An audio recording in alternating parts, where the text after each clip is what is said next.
Judges on Titus versus Zaris. Step forward, please. 41-year-old paralegal Tracy Titus is suing her former fiancé, 42-year-old shoe salesman Eugene Zaris, for half the cost of their canceled wedding and for assault and false arrest. He says Tracy came at him with a knife. Order. All rise.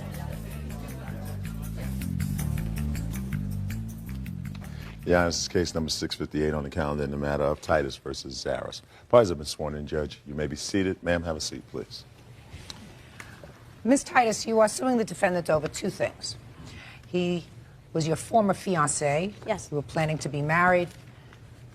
That didn't happen. You want to be compensated for half of the amount that you spent towards planning the wedding. Correct.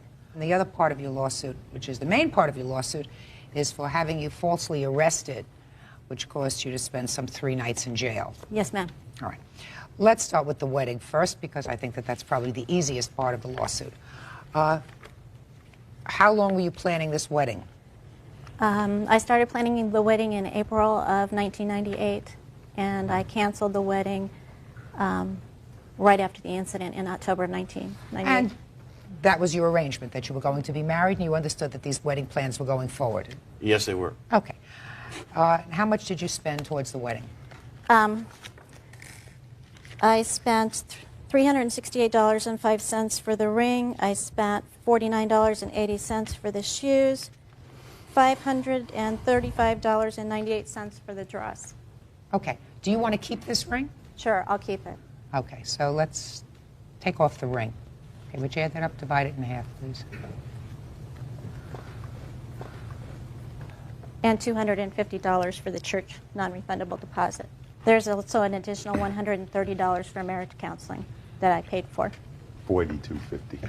$482.50, a half of your out-of-pocket expenses for the wedding. Is that right? Yes, ma'am. Okay. You have a problem with that, sir? Well, no. Okay. Now let's get to this false arrest. How did that come about?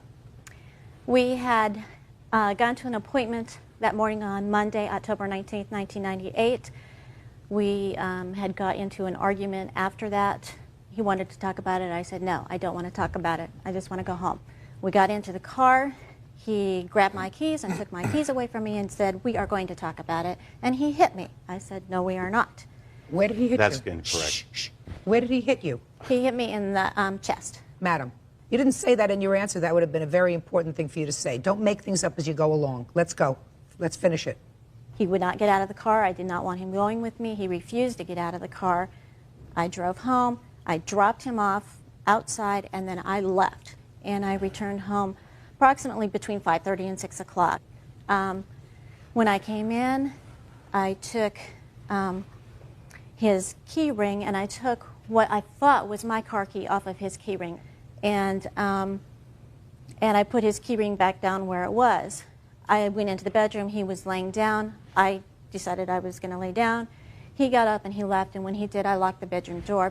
And then later in the evening, I realized that I had taken his key off the key ring instead of my own. A little while later, he had gone into the bathroom. So I went, I got his key ring to take my key off of his key ring. I set his key on the kitchen counter, which he saw. I went to the drawer. I took out a butter knife, which is this, and I put the butter knife in my hand to pry the key ring apart. And I had it like this. This is what I was doing. He said, give me back my key ring. I said, I will in just a minute. I'm just taking my key off your key ring. I walked into the bedroom. I asked him to get the stuff that he needed for work the next day and take it out of the bedroom because I'd prefer that he not be in there. And he started to do that, and then he got mad, and he lunged after me, and I ran into the bathroom, and I locked the door. I was sitting on the floor up against the bathroom door. He was pushing it, and I got it pushed, and I locked it. Where are his car keys at this point? They were in my hand. So you still had his car keys? Right. I was still trying to get the key off the key ring. And he threatened to kick the bathroom door in. Because you had his keys? Because I had his key ring, but I actually did not have his car keys.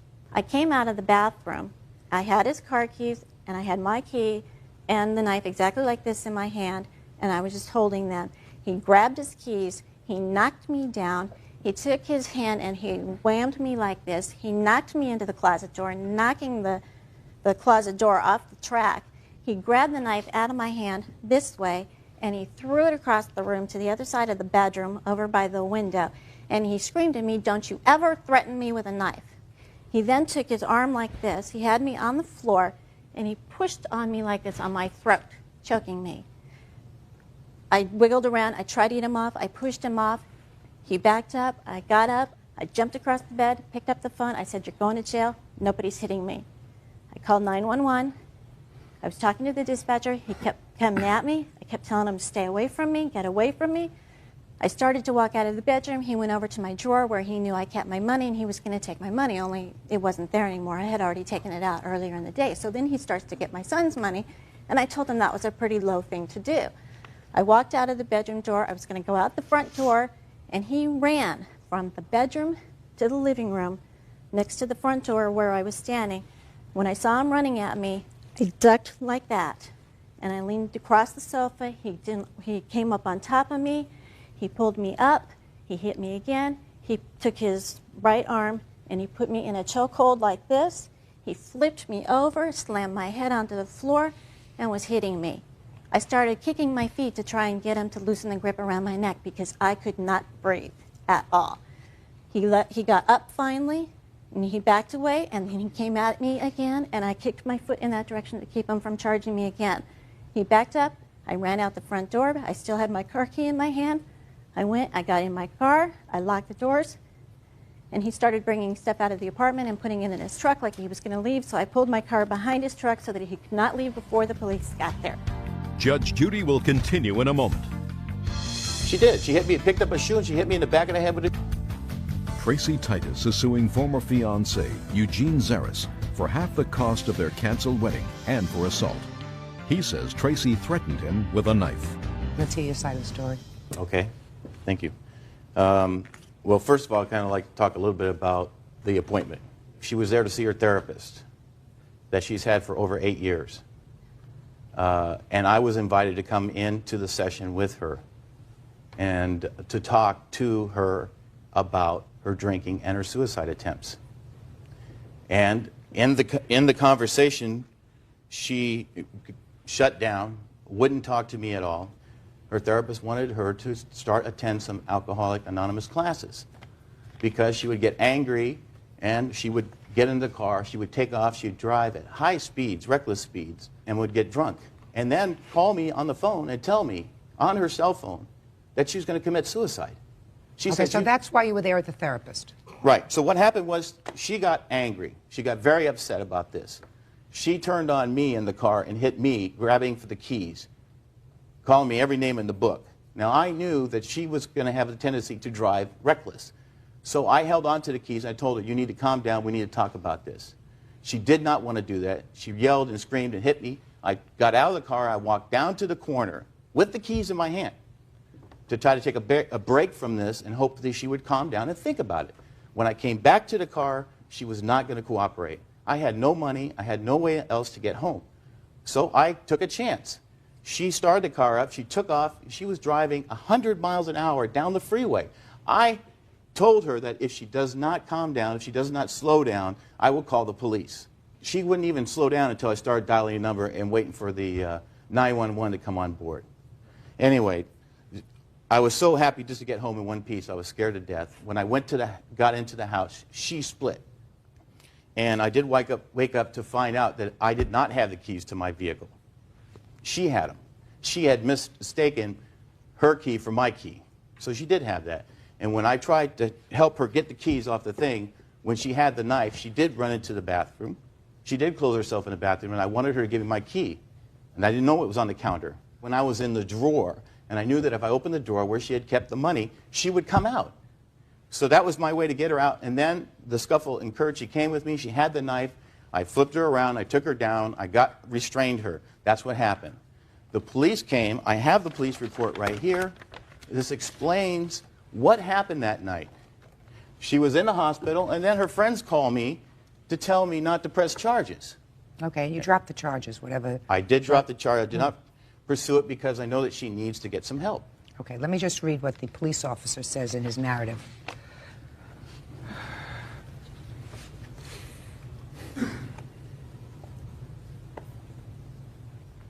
she hit you on the back of the head with a shoe? Yep. Why didn't you tell me that? Because it's not true. It is true. It's my turn to talk, okay? I'm not talking to you. She did. She hit me, picked up a shoe, and she hit me in the back of the head with a shoe. That's where the confrontation took place, in the living room. She's violent. Shh. I'm going to deal with your part of the claim right now that deals with false arrest. In your complaint, you are suing him for false arrest. And I'm referring specifically to one line in the police report.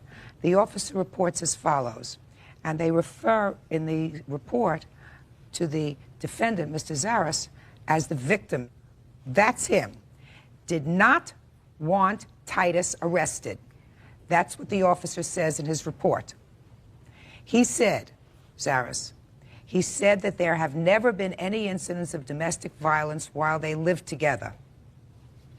Okay? So he did not cause you to be arrested, madam. He did not cause you to be arrested. The two officers at the scene made a judgment that they were required under the current laws in this jurisdiction to effectuate an arrest. I realized that it was the officers that made the decision, but it was I don't based find on his anything that he statement. said. I don't find anything in the narrative that he gave to the police officers, madam, inconsistent with what probably happened that day. So your lawsuit with regard to a false arrest is dismissed. I'm giving you one half of the expenses for the wedding, $482 judgment for the plaintiff. That's all. Parties are excused. You may step out. He wouldn't know the truth if I bit him in the butt. He's a car salesman. He always will be. And he knows nothing about the truth. He is a liar. I think that she needs to get some help. And I don't think it's fair to incarcerate somebody for that incident when I think that therapy is probably a better solution. They took me to jail. They took me to the city jail, then they took me to the county jail. I was strip searched. I was searched in places that I didn't even know you could hide anything. And now the next case. All parties on Peterson versus White. Step forward, please. 17-year-old secretary Jessica Peterson is suing her boyfriend's ex, 24-year-old bank teller Keisha White, for keeping her possessions after she was released from prison. All right, Miss Peterson, let me understand this lawsuit, Yes. which is kind of strange. You and your boyfriend were arrested for trafficking in narcotics, is that right? Yes, ma'am. Your boyfriend's still in jail. Yes, ma'am. The defendant used to be the girlfriend of your boyfriend, Yes, Your Honor. and you have 2 children with him, Yes, Your Honor. never married to him. No. You claim that when the boyfriend and you were incarcerated, she went and took the property from the house that you were sharing with the boyfriend. Yes, ma'am. What were you arrested for? Trafficking cocaine. They stopped us and found How much? about 3 ounces. Did he go to trial yet in his case? He's in jail right now. He's got 5 years sentenced for another charge, and he goes to court in April for that, for the trafficking cocaine. Your trial is not pending. No, I've already pled guilty. It's over. Oy. Judge Judy will continue in a moment. We're going to get her a copy of my second book. Beauty Fades, Dumb as Forever. Closed captioning sponsored in part by Real Cases, Real People, Judge Judy. Jessica Peterson is suing her boyfriend's ex, Keisha White, for keeping her things after she was released from prison. What stuff do you claim she has that belongs to you? Okay, all of it is both of ours. We got it together within our relationship. A TV, a VCR, the 2 gold chains that she has are his, and then a face to the CD player of a car.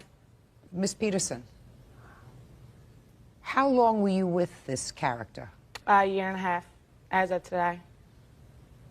And were you working during that time? No, ma'am. Well, if you weren't working during that time, then you had absolutely no way of putting together any money to buy this stuff, right? Yeah. Right. So that I don't see how you can claim that any of this stuff was yours. But we did buy it. I mean, I still had money even though I wasn't working. You have a trust fund? No. I just had money.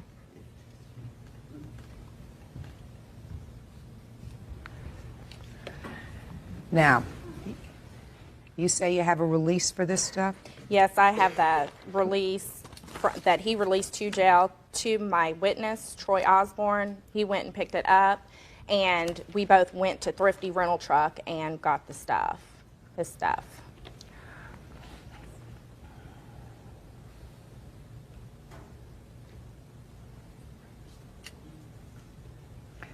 Brentano. Are you Troy? Yes, ma'am. Stand up here, please. This is the most inartfully written thing that I ever saw. Ms. Peterson, Yes, ma'am. let's understand this so that we're perfectly clear. I don't like to have to be in a position of turning over property to somebody when I know that that property was purchased with drug money. Do you understand what I'm saying? Yes, ma'am, I understand. But Very good. Very good. Because I don't intend to have anybody who is culpable, that means guilty, profit from drug money. Clearly, you contributed not a sou to this from any legitimate source. But it doesn't give her the right to keep stuff that does not belong to her either. I have Well, his just a two second. children. Just a second. Just a second. Well, so I'm going to respond to you. All right? Maybe Ryan, if he came in here and said, listen, I worked, this is my property, and I want it back, I might listen to him. Maybe he could tell me where he got this money from to buy this stuff, and maybe he can establish that it's his stuff.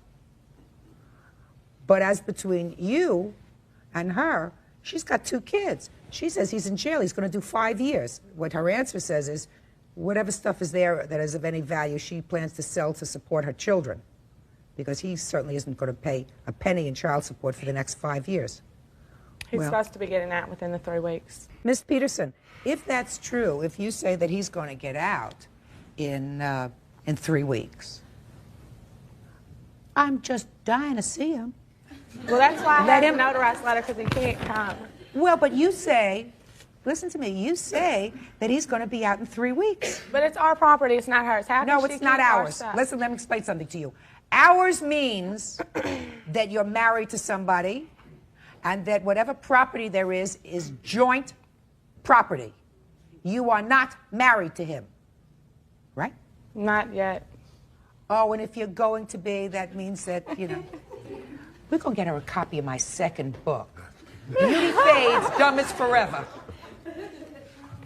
Miss Peterson, you have no claim as against this property. So she illegally can go get something that's not hers. It's not and illegal. okay. Just It's a not second. illegal. Just I a have second. a letter of release not with his notarized. signature. Listen to me, It Miss has White. his signature. Miss White, listen to me. You seem to be winning. What are you arguing with her for? Judge Judy will continue. Okay, from a legal perspective, I'm not satisfied that this property is yours. It may be Brian's. You say he's going to be out in 3 weeks. She says 5 years. Well, I know where I'm going to be in 3 weeks. I'm not exactly sure where I'm going to be in 5 years. But if Brian wants his property and he can establish to me that it's his property and it was gained from some lawful enterprise, I'd be more than happy to entertain his claim. That's one. So your lawsuit has to be dismissed.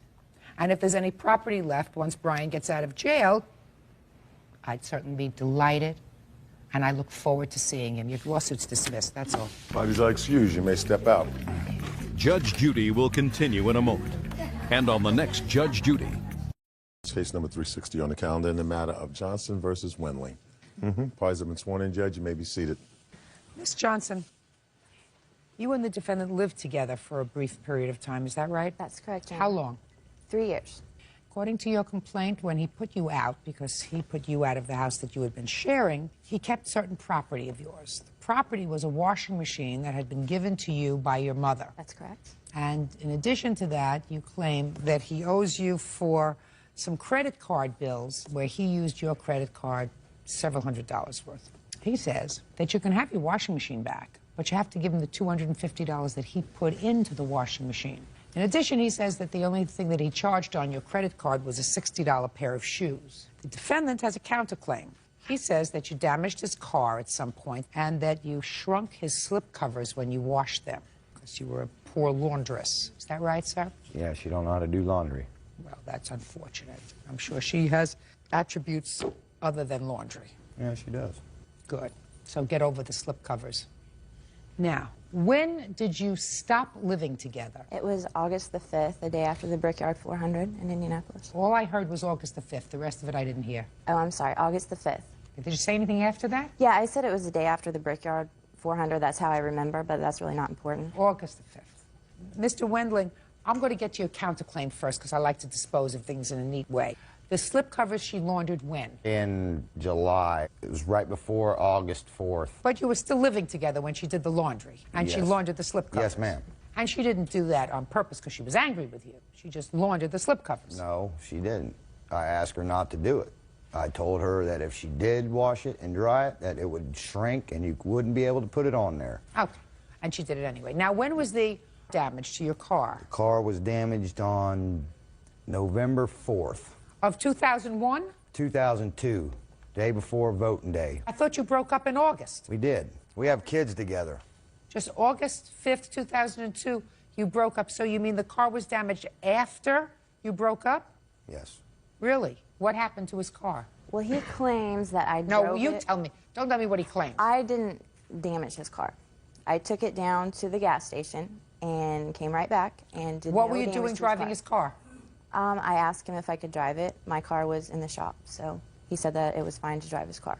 No, that's a fib. That's a fib that you're just telling me, Miss Johnson. I don't like when you fib to me. Can I tell you how it happened? Sure. I tend to believe you, Mr. Wendling. Okay, on November 4th, day before she goes to school, Mondays, Tuesdays, Wednesdays, etc. We have a 2-year-old boy together. Plus, she has a 4-year-old son from her previous marriage. I go over to her house because I just don't like anybody to babysit my son. Tell me what happened with the car. Okay, anyway, make a long story short, the day of the 5th, we were arguing about the washer before she went to school. I didn't want my son to hear us arguing. We went out there, she kicked the quarter panel on my car, which she gets, you know, mad and crazy all the time. So anyway, that didn't matter to me. I went back in the house, she went to school, me and my sons went to sleep. I'm a block mason, and I work real hard every day. You went to sleep. Come on. Yeah, I went to sleep on the couch. Let's get to the She car. came home, I was asleep on the couch, got mad, tried to wake me up. Her car was not working. She took my car, took it to the store. When she brought it back to her house, there's bumpers that separate the grass from the concrete. They're about this high. I have a Firebird. They're low to the ground. She ran up on I've done it myself. Okay, and I have You pictures. go over and it goes over fine, but when you try to pull back, everything comes off the car. Is that what happens? Yes, ma'am. Okay. Is that what happened? Yes. So wasn't that easy? Well, I didn't kick his car. I'm not talking about kicking it. Wasn't it easy just to say, that's what happened? I went over a bump. Yes, but And when I I didn't pulled kick back, his car. I don't want you He's to not, think I'm just a vindictive. second. He's not suing you for kicking his car.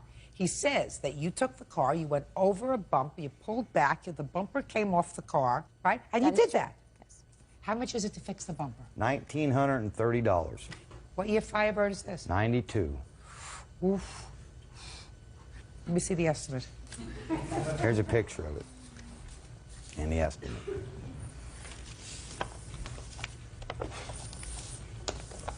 And the kick dent is involved in that 1932. Is or is not? It is. And she's wrecked all my cars, Your Honor. Every car that I've owned, she's wrecked. All right, I can find the fender, because that you're not interested in, right? Well, yeah, I'm interested in it. You just told me a minute ago that you Well, were going she's to forget suing me, it. so I'm going to sue her back. Shh, just a second. I mean, what's right's 3 right. hours painting is 2 hours and 8.5. Okay, now let's talk about this washing machine. Your mother gave you a washing machine as a gift? Yes, she did. Did Mr. Wendling put down $250? No. He says he did, but he did not. Tell me about it. Well, his birthday is in the end of June. He acts like the whole month of June is like his birthday month, so he does. And he didn't give me any money at all in June. We were arguing in July, and he didn't give me any money in July. So I don't know where he's getting that he gave me any money whatsoever. Well, He could didn't you even- please tell me when the washing machine was purchased? It was in June. Who went to purchase the washing machine? I did, and I put it on my mom's credit card. Can I see proof of that? I don't have it with me. I asked her for it, and she didn't give it to me, so. Oh, I don't have it. Because she said, I'm tired of talking about this, is what she said, because we've been going round and round about this. Well, so that's ridiculous. that's what she Can I said. say something? Sure. Like I said, I was a block mason, so I got concrete all over my clothes. I've had 3 washers on my back porch for months because they're broke. Okay, she puts 12 loads of clothes in a 6-load washer and What does that have expects to do it. with it? Listen to me. My- What date was the washing machine purchased? I have no idea. I didn't go and buy. All I did was come home and there was a brand new washer in my. But I wanted to go buy a $100 washing machine from the appliance store that didn't cost no $600. I don't need no computerized washing machine to wash clothes. You don't wash clothes. She washed the No, clothes. I wash the clothes. But I I've wash been doing slip her covers. laundry ever since I've had the washer. I bring her clothes to my house, her and her son's and my son's clothes. I wash them, dry them, fold them, and bring them back to her. What a great service. Yes, that's what I don't think. know. I don't know, Miss Johnson. I wouldn't ask for the washing machine back. Right. That's what I'm thinking. Yeah, he I sounds wouldn't like a ask really for the great washing guy. machine back. That's a great gift. Melanie Johnson says ex-boyfriend Tony Wendling owes for the return of property and for unpaid credit card bills. Tony says Melanie damaged his car and shrunk the slipcovers to his couch. Okay. How am I supposed to know what your mother paid for the washing machine? I don't know. Like I said, Well, I don't know. asked If you her. don't know, I don't know. How am I supposed to know that? I don't have anything, so. Well, where did you buy it from? At the Home Depot. Where did you think you were coming to today? You come to a court, you say, listen, you go to Home Depot and you say, I lost my receipt. I bought this washing machine here a few months ago. Could you please either give me a duplicate bill or something to show what the washing machine cost? Well, I don't have a car, and he won't let me drive his car anymore after the incident. Well, I know. She wrecks them. So you don't know how much the washing machine was? Yes, it was $300, around $300, a little bit more of a tax. You can call my mom and ask her. I'm not calling your mother. When you come to court, you're supposed to prepare your case. You say that he put things on your credit card. Where are the bills for that? I don't have that either. What do you have? I have pictures of some of the stuff he has. I don't want to see pictures. I'm asking for 2 main things. I need a bill for the washing machine, and I need a copy of your credit card statement because you said he put $600 worth of stuff on your credit card, and you don't have your credit card statement. No, so you have nothing. So your case is dismissed. Now let's get to your counterclaim. I think that she drove... Put your hand down. Sorry. Put your hand down. I find that she drove your car. She drove your car without your permission, and she damaged it. And they want $1,930 to fix it. $230 of that is to take out the dent in the... You said she kicked your car. Yeah, well, initially, Frankenstein boost they got. speak not. Initially, you said to me, I'm not interested in kicking, I'm just interested in what she did to the bumper. So I have deducted $230, leaving $1,700, which I am awarding you, sir, on your counterclaim. Do you understand? Yes, ma'am. Good. Goodbye.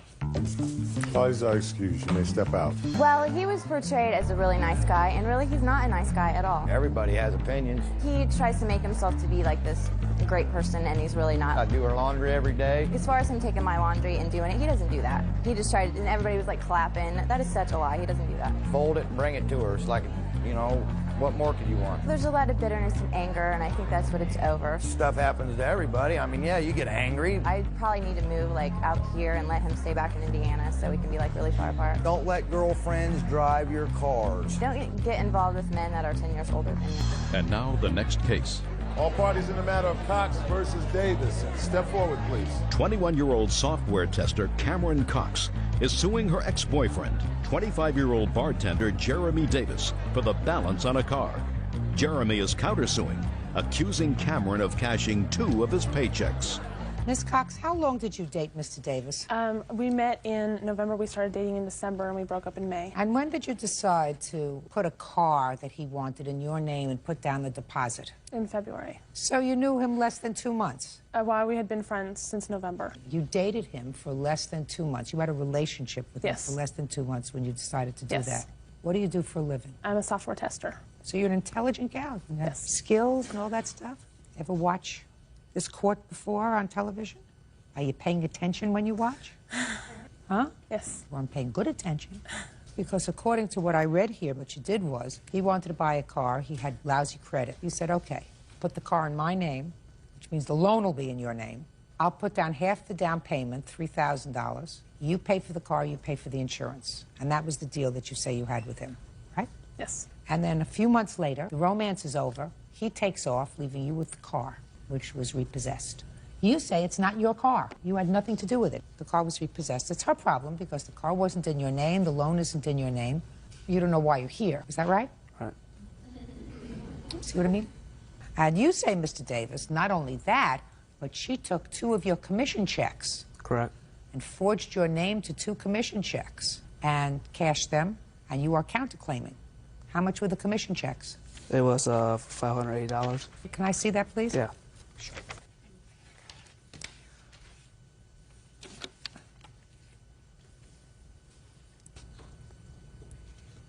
Did you forge his name to these checks and cash them? Only one of them, with his permission. Okay, which one? I don't know. One is dated 4/11, one is dated 4/18. It was the last one. Okay, and what did you use the money for? For what he owes me. You mean on the cars? No, to go for what he owes me when we broke up. I made a contract. Can I see it?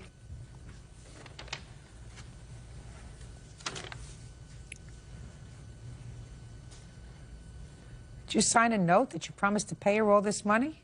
I don't remember signing anything. Well, show it to him. There you go. Now, did you sign that? And Ron was a witness to it. No, that's not my signature, Your Honor. Okay. All right. It's not his signature. So let's go further, Ms. Cox. This says that he owes you half the down payment for the Explorer, which is $1,500. Correct. Okay? I'm not even playing around with the rent or half the bills or anything else. Sticking to the car. Could I say something, Your Honor? Now, I'll get you in a second. The time in February when you got this Explorer for him, did you have a car? Yes, I have a car fully paid for. What kind of car do you have? I have a Toyota Celica. Is that what you have now? Yes. What year car is that? 2000. Is it correct, Mr. Davis, that at the time that you and Ms. Cox were dating, she had a Toyota Celica 2000? What word didn't you understand, sir? At the time you were dating, did she have a 2000 Toyota Celica? Yeah, she did. And in January of 2002, what kind of car did you have? I had no car. Ah, perfect. Now, so you had no car in January. Now, I want you to think very carefully, Mr. Davis. Shh. In March, on March 7th, 2002, at 6 o'clock in the evening, think about what I'm saying to you. What kind of car were you driving? 2001 Ford Explorer Sport. Yes, sir. But And what kind of car was she driving? She was driving a Toyota. Now, in June of 2002, you were no longer together with the plaintiff. Is that right? Correct. What kind of car were you driving? I was driving no car. Right. What did you do with the Explorer? I didn't do anything with the Explorer. I You didn't just purchase left the- it there. Yeah, because it was in her name. She purchased, she financed it. Nothing on contract at the dealership was my name on it. So, now, Bert, first I want to deal, Mr. Davis, with your counterclaim, okay? Correct. You claim that the plaintiff forged your name to 2 commission checks totaling almost $600. Correct. And she kept that money. Is that right? Correct. She kept that money? She kept that money. Right. Return this to him. I can't tell whether she forged your name. So your counterclaim's dismissed. You got that so far? Tell me about this car being repossessed. When was it repossessed? I did a voluntary repo in the middle of June. Once we broke up, he was supposed to go get anger management classes because he was abusive during the relationship. Oh, so in the short time you were together, he was also abusive? The last month, he became Ms. abusive. Cox, so listen to me. In the few short months you were together, he was also abusive. Only in May. He became abusive towards the end of the relationship. Relationship wasn't that long. Now, keep your money in your bank. Your head on your shoulders and your money in the bank. 2 good things. If you think of nothing else when you leave here today, keep your head on your shoulders and your money in the bank. So you did a voluntary repo of the car and you sent it back to the credit company, and how much did they sell it for? And they sold it for $11,000, and this is the remaining of what I owe. What kind of work do you do, Mr. Davis? Bartender. How long have you been a bartender, sir? For about a month. Before I was doing that, I was a fork truck driver. A what? Fork truck driver. Well, what happened to that job? Well, but I just wanted part-time. Don't you make more money driving those heavy machines? Yeah, you do. But I like the bartending scene, so chose that. You like the bartending scene? Yeah, meeting new people. You still owe $8,000 on this car, $8,800 on this Yes. car? Can I say something, Your Honor? What? I had received a call from Cameron that she had called me and said I messed up, and I was, well, what are you talking about? She had spent a lot of money on 8 ball of coke, used it all. She called me crying on the phone. God. What does that have to do with the Explorer? What does that have to do with your Explorer? Would you answer my question? Do what now? Mr. Davis, I'll have a vodka martini straight up. Can you hear that? Can you hear that? What does one thing have to do with another? Just wanted to make sure that I wasn't doing anything wrong, you know. Perhaps mocking Mr. Davis because he suffered from a hearing impediment. He doesn't suffer from a hearing impediment. He suffers from selective hearing, which is very much in tune with his gender. Judgment for the plaintiff in the amount of her request, $3,000. Your counterclaim's dismissed. Goodbye, Mr. Davis. Parties are on account in the matter of Straub versus Snelson. Parties have been sworn in, Judge. You may be seated. Sir, have a seat. Ms. Straub, how old are you? I'm 20, When were you 20? April 5th. According to your complaint, for your 19th birthday, the defendant, who was then your boyfriend, bought you a dog. You've since broken up. He came in, stole the dog. You want the dog back or the value of the dog? Mr. Snelson says that he never gave you this dog as a gift. The gift was bought for his son, for his son's 5th birthday, and he is counterclaiming for some property that you have that belongs to him.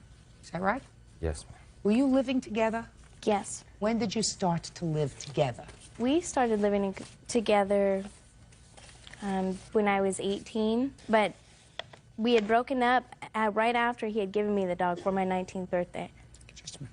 Did you move into his apartment? Did he move into your apartment? Or did you move in together into a new apartment? I moved into his house, but I moved into my house, into my mother's house in Portland after we had broken up, after he... Shh. Try paying attention to my questions. You moved into his house. Mm-hmm. Who lived in his house? Several people. Who? A couple of roommates, his son and I and him. How old is his son? He was 4 then. When is your birthday in April? April 5th? Mm-hmm. On what day was the dog purchased? I am not sure. It was a couple days before my 19th birthday. And tell me the circumstances of his giving you the dog. He had gotten the dog from someone. Look at me. He brought it home and he said, "Happy birthday, here's your dog," and that was it. What kind of a dog is it? She's an American Pit Bull. How old was the dog? She'll be 2 in January. How old was the dog when you got it? She was about 3 months old. And when did you break up? We broke up right after my 19th birthday. I moved back to Portland, and I took Karma with me, and she lived with me in Portland at my mother's house, which I have proof. Okay. For how long? For approximately a year. When did he come and get the dog? What date? What date? I moved back to Bend after living. What Bend? I moved. We lived in Bend together. And What then, Bend? Is that Bend, Oregon? Bend, Oregon, yes. Okay. And after I had broken up with him, after I had received the dog as a gift for my 19th birthday, I moved back to Portland, Oregon. And she lived took with the dog me. with you? Yes. Okay. And she lived with me. I have plenty of paperwork, receipts, original receipts from Portland, from Petco. I have Safeway, places, dates, times, amounts. Okay, I'll take a look at them in a minute. Okay. And she lived with me at my mother's house.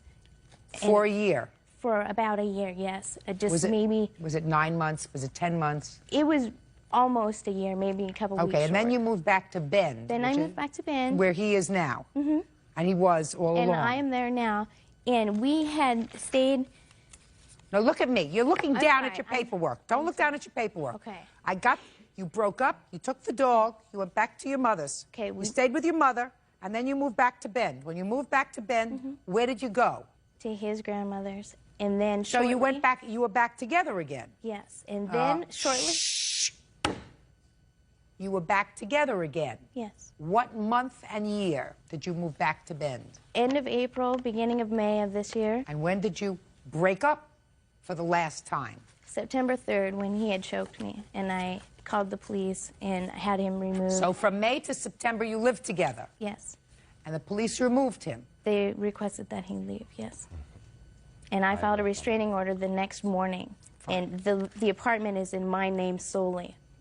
So when you moved back to Bend, you leased an apartment and he moved in with you? I thought you were living with his grandmother. We lived with his grandmother for approximately 2 months. And then I leased an apartment in my name on July 22nd of this year. And that's where the two of you were living. July, August, up until September 3rd, you were living with the dog.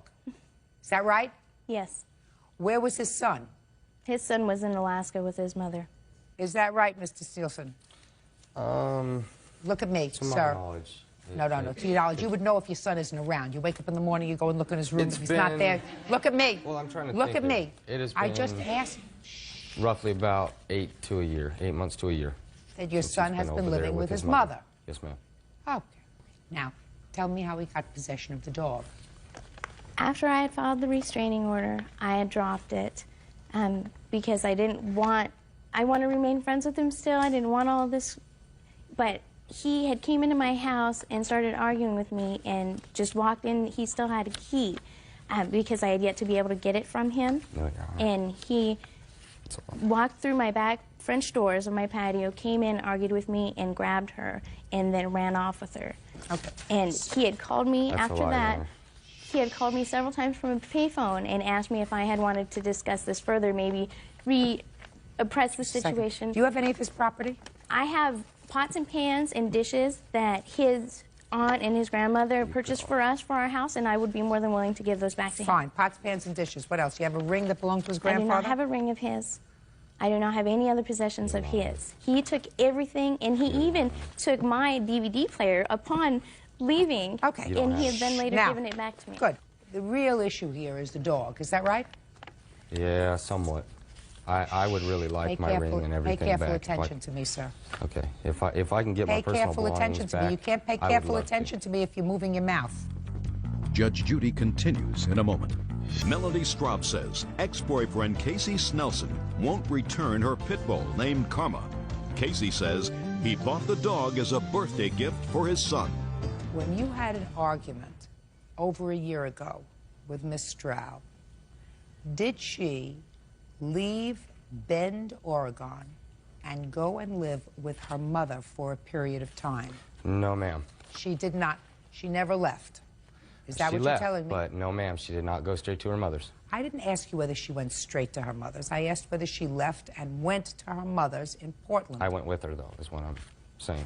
You stayed with her? Yes. did not live She with came her. to live with me and my best friend in Vancouver, Washington for approximately a month and a half. Then she moved to her mother's, and it was only about 3 months that When we were she over there. moved to her mother's, Mr. Sneelson, was the dog with her? No. Yes. Where was the dog? It was with me and my roommate and my son and his 2 kids in the apartment with us. Really? Yes. No. I don't believe you. You don't believe me? Yeah, I don't believe you. Show me the proof that the dog was with you in Portland. Show me the... Show me. Here's everything. That's got it all. She's registered under Multnomah and Deschutes County. All of her rabies vaccinations are under me. Karma Straub. I'm missing something, Bird. I'm really missing something. My eyes must be getting old. Would you point out the dog in these pictures? See a dog in those pictures? Not in those, Your Honor. Well, then what are you giving it to me for? No, that was the house that I was living at with my mother. Listen, I don't care about the house and your mother. Or you. I want you. I asked you. I'm There's not looking pictures through in all there, this Your garbage. Honor. Would you kindly look through this junk and show me proof of the dog living with you in Portland, Oregon? This is her license under Multnomah County.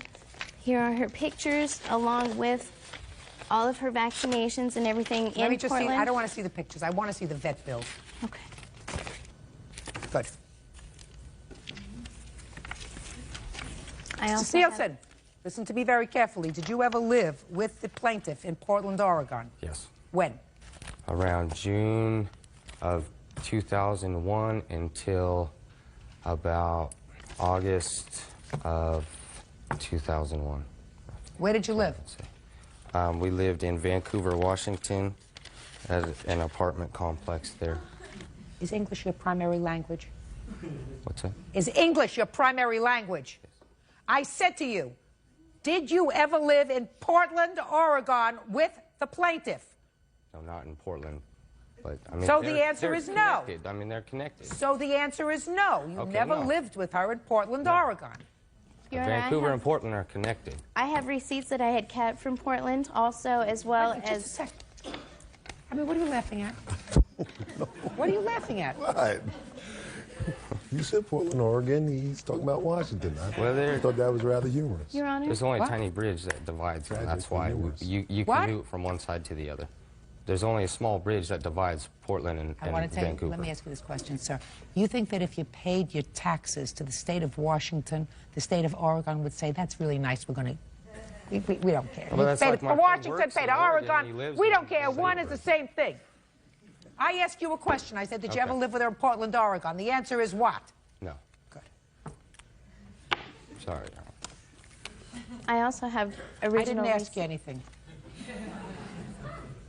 In any event, your defense, sir, is that you bought this dog for your son. It was a gift for your son, is that right? It was.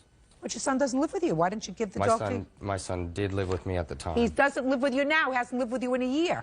No, but just because I bought the dog when my son But was the there, kid what? was What the were you dog gonna supposed say? to go to Alaska? Why not?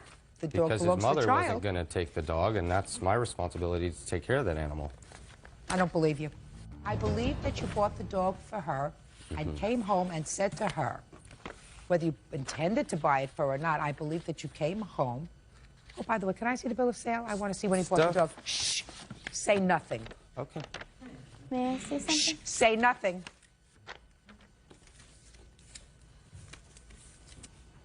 Oh.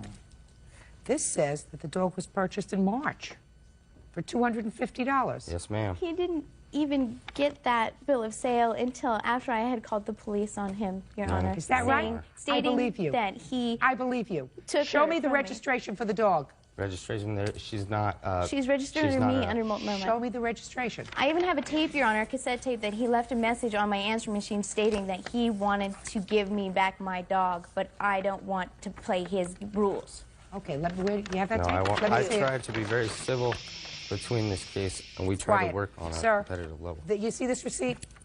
This Yes, receipt is baloney. That's mine. It's baloney. It's baloney. I have an avid chip put in my animal too. Could you that registers her to could me. you please if play she's that tape taken, for me? it comes back to me. It's all registered into my name. I believe it's not anytime. enough. Go ahead. 8:52 p.m.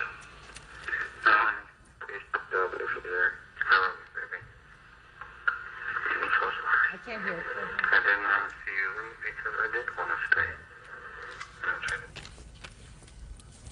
How can you have a videotape when your thing has no video? I mean, that's no. On my answering machine.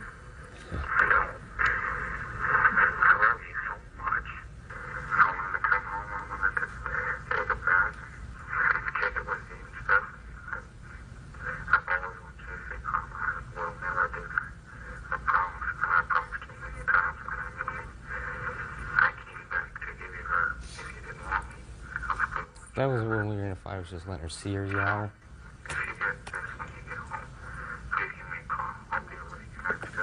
You said what, That was sir? when we were in an argument, and I was just, this was during a time where we were commuting back and forth. She was meeting me behind my grandmother's house so she could see Karma and stuff. Then we tried to hook back up. We hooked back up and stuff after this tape and No, we did everything. not. We had been together after this. No, Yes, we did, did Your not. Honor. So what? You said I'll give you back Karma. For That's the night. That's for the night. full of Your Honor. baloney. That's not for... Mr. No, Sneelson, no. Mr. Sneelson, No, that's Mr. bull- Sneelson, two things. First of all, lying is something. I know, and this is all lies. That's why I can't understand Lying is this. something This that is is just objectionable to absolutely me. ridiculous. You take drugs. No, Your Honor. What I want you to do is, when my mouth starts to move, your mouth stops. Do you understand? I know. And the only time that doesn't happen is when somebody is usually on speed or some sort of mind-altering drug, because otherwise people know that when they're in a courtroom, judge speaks, they don't. Do you understand that? So I believe that this is her dog. I also believe that she is not going to be able to get this dog from you. Do you understand? Now, you're suing him for the dog or the value of the dog. He wants his personal property back. He wants his property back. He wants his grandfather's ring back that he says that you have. Is that right? Yes, I do. Okay. When she gets the dog back, you get your personal property. Do you understand? Other than that, you get nothing. It's already gone. Now, good. So it's already gone. So then all I have to do is I have to dismiss your counterclaim, because that you're not getting back. If she has your grandfather's ring that you said has so much sentimental value to you, that's gone, along with your other stuff. Now, I don't believe he's going to give you back this dog. And the truth of the matter is, I think it's a good idea, because I think that there's something wrong with him. I think it's a good idea that you have no connection with him. Me too. Do you understand? And I think that you should get another dog, preferably smart, not a pit bull. You're not going to get this dog back from him. And if you do, he's going to be on your case. I was planning on moving back to Portland. Listen to me. He's going to be on your case, and there's something about him that's not balanced. I'm doing you a tremendous favor, because he is not wrapped too tight. He is one bottle short of a six-pack. This is Pay all that careful attention to me. Pay careful attention to me. He is one bottle short of a six-pack, and if you have something that he says he wants, he's never going to be away from you. So go and buy yourself another dog. Judgment for the plaintiff in the amount of $1,500. That's all. Parties are excused. You may step out. I don't want another dog. She spent 2 years of her life with me. She's psycho, and I've been dealing with this. She stalks me. She comes by my work 7 o'clock in the morning, 6 o'clock in the morning. He's just doing this out of spite. It's about her being crazy. You can't be an adult to someone who doesn't want to be an adult themselves. And now the next case. All parties in the matter of Morin versus Baird. Step forward, please. Photo technician Joanne Morin is suing her ex-fiancé, construction plans examiner James Baird, for the cost of a cruise ticket. James is countersuing for the return of a suit and for the cost of a vasectomy. All right, Bert, I've read the papers in this case. Don't get comfortable. We're not going to be long. Okay. Miss Morin, you and the defendant dated. You were supposed to go on a cruise together. You couldn't go because a relative, I think your father, became ill. The defendant went with 2 of his children, but your son had paid for the cruise ticket. In any event, you say that he owes you $200. He says, more than happy to give you the $200, right? Give me back my suit that I left at your house. Is that right? Yes, ma'am. That's the suit? Yes, ma'am. Give him the suit, Bert.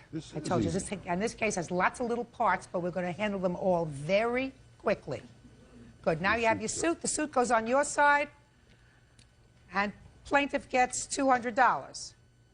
Are you happy? Good. On your side, you have a counterclaim. Yes, ma'am. Your counterclaim is twofold. A, you want your suit back, you got your suit. You want her, A, to give you back the engagement ring. Oh, the money for it, yes. Where's the engagement ring? I have it with me right here. Perfect. You want to see? No. Goes back. Goes to his team. Happy now? Almost. Almost. The other part, you're not going to even be happy that you raised, sir. You want her to pay for a vasectomy that she insisted that you have because she didn't want any more children. Yes, ma'am. Right? Did she grab you by the hand and take you to the doctor? No, she... Very good. Then you don't get paid for the vasectomy. You're over 21, you made a choice. If you don't like the choice, you'd have to live with it or get it reversed. Goodbye and good luck. That takes care of this. Parties are excused. You may step out. Yeah, this is case number 406 on the calendar in the matter of Coles versus Plunkett. Parties have been sworn in, Judge. You may be seated, ma'am. Have a seat. Miss Coles, how old are you? 19 years old. Do you work? Not at this time, I don't. What do you do? I was a student. I'm not doing anything right now. Who do you live with? My mother. How do you know them? I know Kunta Plunkett. I met him at a bar in the casino. What's his first name? Kunta. Who's that? That's me. How old are you? 25. What do you do for a living? I'm a millwright. What does that mean? It's like a machinist. You get paid a weekly salary? Yes. What's your salary? About $700. And what do you do for a living? Construction worker. You his brother? Yes. How old are you? 28 years old. How did you meet her? We met at the casino last year. Did you go out with her? Yeah. For how long? About 7 months. Did you go out with her exclusively? Yeah. So you didn't see anybody else? I did not, no. Okay.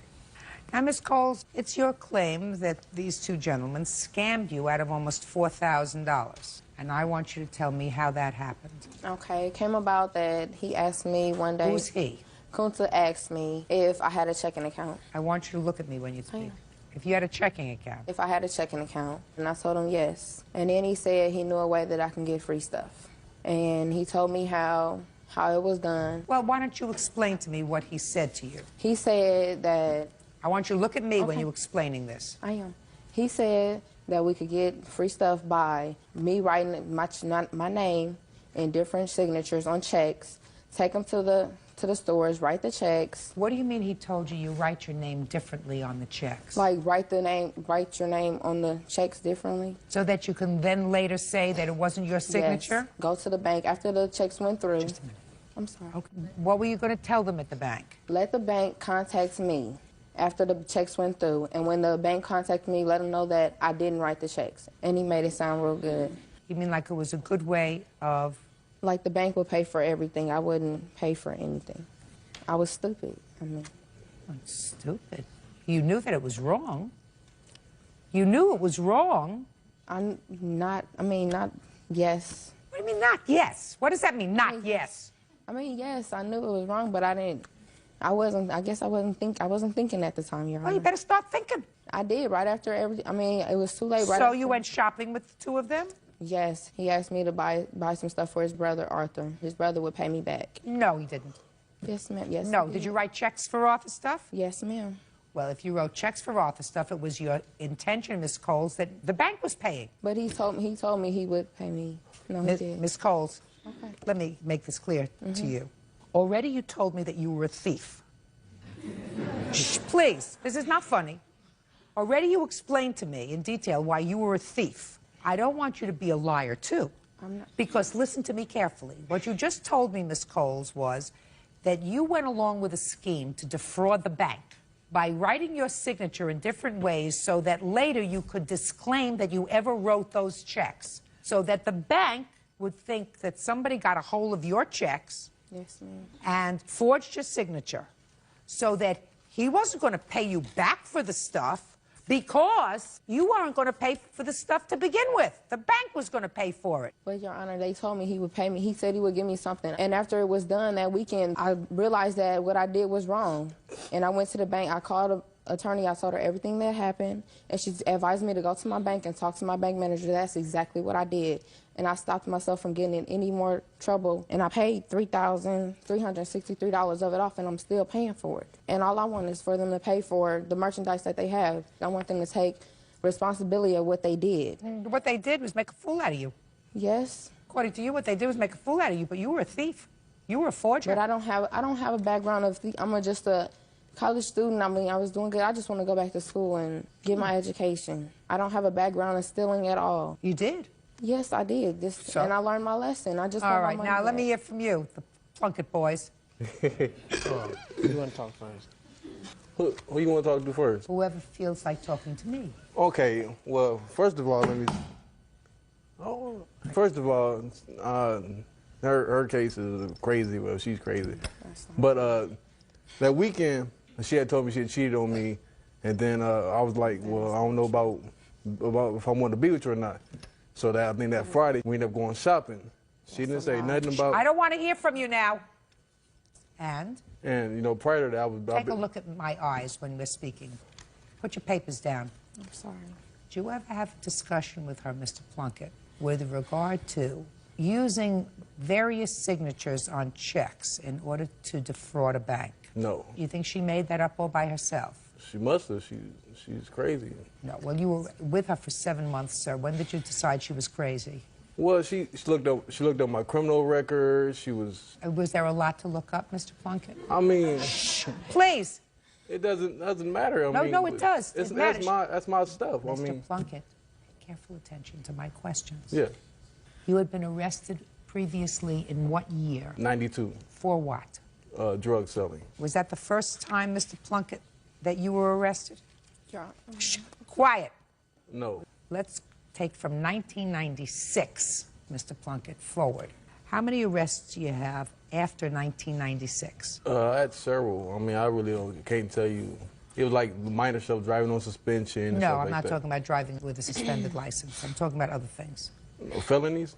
Felonies or misdemeanors? That drug charge is probably the only felony that I had on there. May I say something?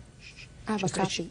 You have a copy of this Yes, arrest ma'am. record? Maybe it'll refresh his recollection. Can I see it, please? Yes, ma'am. That's how crazy she is. I have pulled a copy. That's not crazy. I have both of theirs, Your Honor. I'd like to take a look at that. Okay. Make it much easier for me. Oh, it's almost a novel.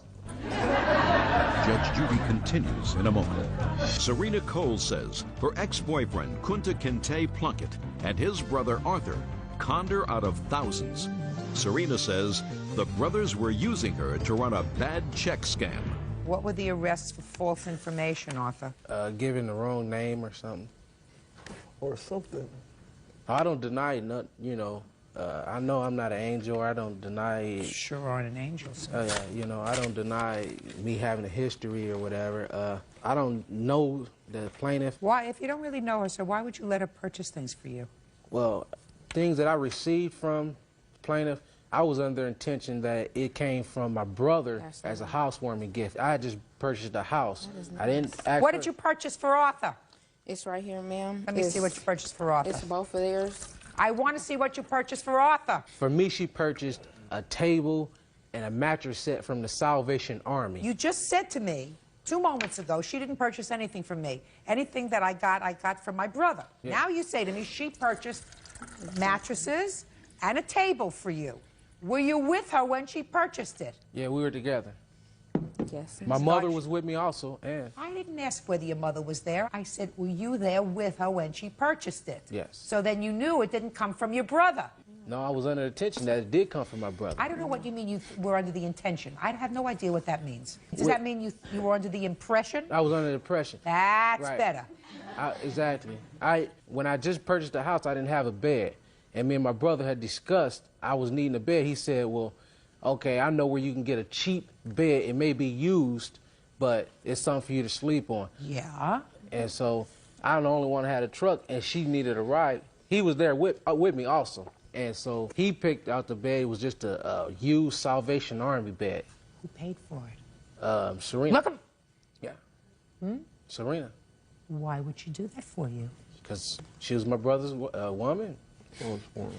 Ex-woman. So before you were mistaken, Arthur, when you said that anything that you got came from your brother, you actually were with her when she bought you a bed and a table. Yes. Yeah, Is that right? Yeah, we were all together. No, we were not. Can't you just say yes? Yes. So you were together and she purchased it. Now you're telling me she purchased it for you because she's your brother's woman. Yes. So you know that she's your brother's woman. Yes. You know her well? Yeah, I seen her at my brother's house. And Have you ever been to her house? yeah, I've been to her house. So you know a little bit about her. Fairly. What does she do for a living? She was a student, and She was a student. yeah, and Right. She was a student. Yeah, and some odd jobs or telemarketing, whatever she done. And she lived at home, is that right? Yes. You're in construction. Where do you think she got the money to buy you a mattress? According from what I heard, they were going to buy a truck, and it was his money included with hers. For what you heard from whom? From my brother. I just heard them talking about it. So I'm under the assumption that their money were together. So why wouldn't your brother write a check out of his checking account? Probably because the truck didn't go through. I guess he was getting his money out of it. You think that your brother, who's got an arrest record as long as Bird's arm, is going to take the money that he earns as being a machinist and give it to this 19-year-old to put in her bank account so that she could write checks? Is that what you think? Yes. He's going to take his money and give it to her? Because he's just a good guy. I thought they were purchasing a vehicle together. So you think that your brother took the money that he was earning and gave it to her and said, honey, I want you to put this money in your checking account that's only in your name. Look at him. He can't even, he said, me, I'm not that stupid. Huh? But you think he's that stupid. Well, What I want to know is, you think your brother is that stupid? Because he doesn't think he's that stupid. Right. I don't go to the store and say, hey, let me see your checks, or let me see whose name is on it. That's not what I'm asking you, sir. Yeah. You're not following what I'm asking you, Arthur. Yeah, I never knew whose name was on it. I'm asking you whether you think your brother is that stupid that he would take his money and give it to her and say, you put it in the bank in an account in your name. No, I don't think he would give you something for just her name. That's what I want. So he wouldn't be that stupid. Right, he wouldn't. Okay. So if he's not that stupid, then he would have a joint checking account Yeah, with her, right? Something joint. So that when you went to the mattress place, he would have written a check. Possible. But he didn't. Not that store. Not that store. Where did he write a check But for you? see, sir? the salvage- Arthur, in what store did your brother write the check? He has a checking card, a check card. Debit card. Debit cards. In what store did he use his debit card for you? For himself, I've seen him use it on gas. I've seen him use it on. She talking about this. Well, this incident, I mean, he doesn't have a habit of just going out buying things for me. It's just that Arthur, that case. Arthur, your primary language is English, is it not? Yes. I am going to ask you the question again, because sometimes it takes you a couple of minutes to get it. On the day when you went shopping with the plaintiff and your brother to get stuff for your house, in what store did your brother use his debit card for you? For me, none. That's an answer, Arthur. You see how easy that is? Yeah. Now, you would like me to believe, sir, that these were gifts that she purchased for you because you found out, according to you, that she had cheated on you. God forbid, because you've never cheated on her, right? And she wanted to make that up to you by going out and spending thousands of dollars in this scheme that she concocted all by herself, because she's that smart, right? Evidently. Where's all this stuff? The stuff she purchased after finding this out, the total of mine came to about $200. I don't know where $1,500. Shh. Okay, so it came to $200. So what'd you do? I still got the bed and the table. Did you give her back the money? No, I didn't. It was a gift. I wasn't supposed to. Well, then you found out that she had had this elaborate scheme. Let's say it was her scheme. And she went to the bank immediately and she said, listen, I don't want to get into any more trouble. Yeah. So why didn't you just give back the stuff? Well, I talked to her lawyer, and first it was like $1,200. Then it's just been going up, you know. So from there, I seen myself getting deeper and deeper, and I called my lawyers, and they told me if she doesn't have contract, if she doesn't have it on paper, deal with that. And what'd you do with all the stuff she got for you? Well, I got it. She brought me this shirt. She brought me these shoes. I mean, she brought my kids some stuff. I mean, she gave it to me as a gift. I mean, what I'm supposed to do with it? I ain't giving it back. When was the last time you were arrested? Probably about 98, maybe longer than that. No, you're right, 98. You're more recent than that. Yes. Never been involved with no check cashing, schemes. No, crack, cocaine, robbery, firearms, knuckles, brass knuckles, possession by a convicted felon, filing false information, controlled substance. All before the age I was 18? No. You were arrested in 2002 on the charge of assault. Yeah. And how old? You told me you were 28, is that right? Yes. That's domestic violence. I mean, that doesn't count. Yeah, of course. Miss Coles? Yes. I've had a rather enjoyable time with these two. I will tell you that. They are two total losers. I know that. I understand that. Total losers. Yeah, right. Will always be. Yes. And there isn't much of a question in my mind that I believe that this whole scheme was probably Sir Lancelot's idea. Yes, it was, Your Honor. Miss Coles, they're not going to pay a penny. You did it. But they have the merchandise, Your Honor. I just want them to pay for the merchandise that they have. I have learned my... I learned my lesson. Good. I'm paying for... Good. I'm glad you learned your lesson. And I just want them to pay for what they have, Your Honor. I don't want them... But for you, they wouldn't have anything, madam. Thank you. But I have a letter from my lawyer stating that they said they would reimburse me, Your Honor. Let me take a look at the letter. Let me see what the letter says. Is my signature on that letter? What? Is my signature going to be on that letter? I don't think it is. Close your mouth. I don't like you, Mr. Plunkett. The Why, fact that I'm teaching her a lesson, you're a loser. Your brother's a loser. Thank you. That doesn't necessarily mean she has to be a loser forever. She's 19 years old. But for the fact that she embarked on a scheme to defraud the bank by herself, she wouldn't be in this pickle. She didn't have to listen to you. Somebody says to you, jump off the Brooklyn Bridge, and let's see how it feels. They do it, then they're stupid. You're not responsible. She's responsible. The fact that you are not a nice person, the fact that you have absolutely no moral fiber, the fact that evidently it runs in the family because you got a brother who suffers from the same affliction, that's not something the law can deal with. Where's the letter? I left it in my case. Well, I don't. I'm sorry. It really doesn't make any difference. Oh, my goodness. It's a very tough lesson, Miss Coles. By the way, when you came home, you told somebody about what you had done? Yes. Who did you tell? My sister. And your sister said, you're going to go to jail. You better take care of this. Is that what happened? Yes, ma'am. Yeah, right.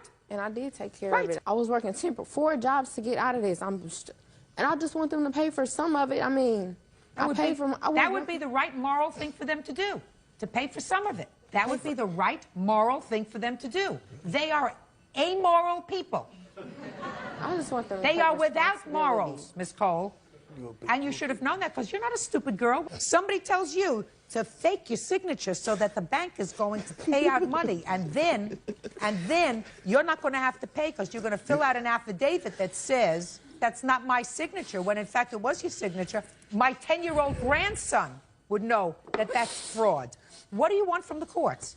You cannot come into a civil court and say, I want what's right to happen, because in order to do that, you have to come in with what they call in the law clean hands. You have to come in and say, I did nothing wrong. They did something wrong. I have clean hands. They have dirty hands. Somebody who doesn't come into court with clean hands cannot ask the court for help. Do you understand that? If you don't understand, I've just explained it to you. Goodbye. Parties are excused. You may step out. This is case number 344 on the calendar in the matter of Burke versus Boma. Thank you. Parties have been sworn in, Judge. You may be seated. Folks, have seats, please. Ms. Burke, the defendant is a former boyfriend of yours. It is your claim that he kicked your car. He was angry. The defendant has what is an interesting defense, which I will get to in a moment. When did this happen? This happened on September 9th. Don't ask me. I don't know. I wasn't there. Yeah, it happened on September 9th. Where were you? We were driving, and it happened in a parking lot in Racine in Fazino's parking lot. Well, tell me about it, Ms. Burke. Tell me slowly. Okay. We weren't going out at the time, so I said I was going to keep a civilized relationship and take him to find some jobs at the mall. So we went to the mall, and he got some applications, and on the way back, he was going through my CDs in the back of my car. He was sitting in the back? He was sitting in the back. You were driving? I was driving, and my witness was in the front passenger seat. Go ahead. So he was going through my CDs, and he stole from me in the past, so I told him to stop going through my stuff, and he refused. So I What did he say? He says, no, I'm not going to quit going through your stuff. So then I pulled the car over, and I said, well, then get out. And he says, no, I'm not going to get out. So then I said, okay. And I got out of the car, and I moved the seat because it's a two-door car. So I moved the seat so he could get out. And he said, if I get out, I'm going to mess up your car. And I said, okay, then get back in. So I kind of pushed him back in the car. How did you push him? He was halfway out of the car. And you pushed him back in? Because he said he was going to mess up my car. I just kind of pushed him back in the car. It was nothing serious. You know, I didn't do anything to hurt him. I just didn't want him to mess up my car. So then he got out, and then he pushed me out of the way. And then I pushed him back into the car. Now, how did you push him back into the car? I just kind of pushed him. Go ahead. And then he kicked the car, pushed me out of the way one more time, kicked the car, and ran. Okay. Now, Mr. Boma, you acknowledge that you kicked the car. Yes. But you tell me your version of the events, sir. Well, you were going through her CDs in the back of the car. Yes, because we were going out for about 1.5 years, and I had gave her some of my CDs, and you know we was going through some difficult times, so you know we was fighting. So you were looking for your CDs. My CDs. And she told you to stop, and you said no. She stopped the car. She said get out. That's where we're up to, because that you agree with. Yes. Okay. Now you tell me your version of the events from that point, sir. Okay, and then as she told me to step out of the vehicle, she told me to get out. I said, no, I had gave you money to take me to these places and back to my house. She said it the second time. I was trying to get out of the car, and then she had pushed me. That's when my witness came in. He seen that... Don't tell me what he saw.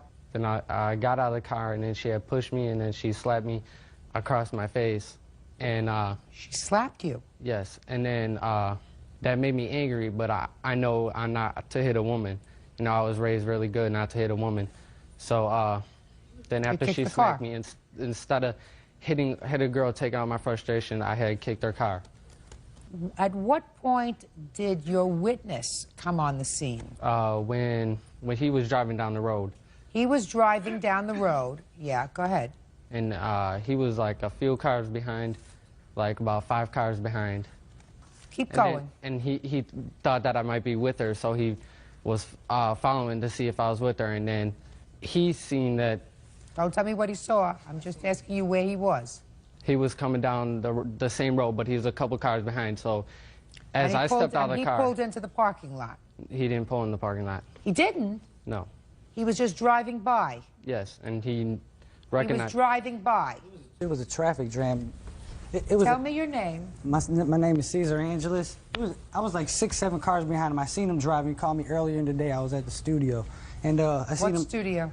Greenhouse Records. We rap, so, you know. Who raps? Me and our crew. What about him? No, he's just my guy. He's my son's uncle. So I know him. And then I was following him. I seen him driving, and I was following him, and it was like a traffic jam right in Fasinos. It's a busy intersection. And I was in the traffic jam, and I seen it all happen. He was trying to get out the car, and she pushed him. She pushed him really hard and smacked him. And I was like, dang, what's going on? And I looked at her, and I was like, and I was right there, right in front of Infocinos. She smacked him, and then all I seen, he smacked him, and then he said something to her and kicked her car. And then the traffic jam stopped, and I had to keep on driving, and I turned around, and then I came back and picked him up. Step up here. Tell me your last name. Ashman. You were in the front passenger seat, is that right? Yes. Did you see Miss Burke slap the defendant? Yes. Of course you did. You slapped him in the face. Good girl. Have a seat. How come you left that out, Miss Burke? It all happened so fast. Miss Burke, how come you left that out? I didn't mean to leave it out. I may have slapped him in the face, but I wasn't intentionally trying to slap him in the face. I was trying to push him away from me because he had pushed me. No. You intentionally slapped somebody in the face. I didn't intentionally slap him. Yes. The same way you intentionally slap someone in the face, that's the same way you intentionally kick a car. But he pushed me, and I don't appreciate No, you pushed him first. I didn't push him first. Yeah, I tried to get him back in the car. Listen to me. You just testified that you pushed him first. That's what you testified to 2 seconds ago. Because he threatened me. No, he didn't. He said he was going to mess up my car if he got out. That's not threatening you. That's threatening your car. Okay, he threatened my car. That's why you put your hands on my him. property. You don't seem to understand that you can't put your hands on somebody, madam. You cannot put your hands on somebody. He put his hands on me. No, you put your hands on him first. And just because he's a male and you're a female, that doesn't give you an advantage. That He you hit me before. Listen to me. I don't care about before. I care about that day and what you say to me here today. Okay. And if what you're telling me is what it seems that you're telling me is you're allowed to put your hands on him, but he's not allowed to put his hands on you. No. Well. If somebody hit somebody, somebody should hit him back. And if somebody pushed me, he has no right to push me in a way I felt uncomfortable. You pushed him first. I just kind of pushed him back in the car. I didn't want him to get out, and You pushed him first. But he did agree to pay me. I have it on tape. You pushed him first.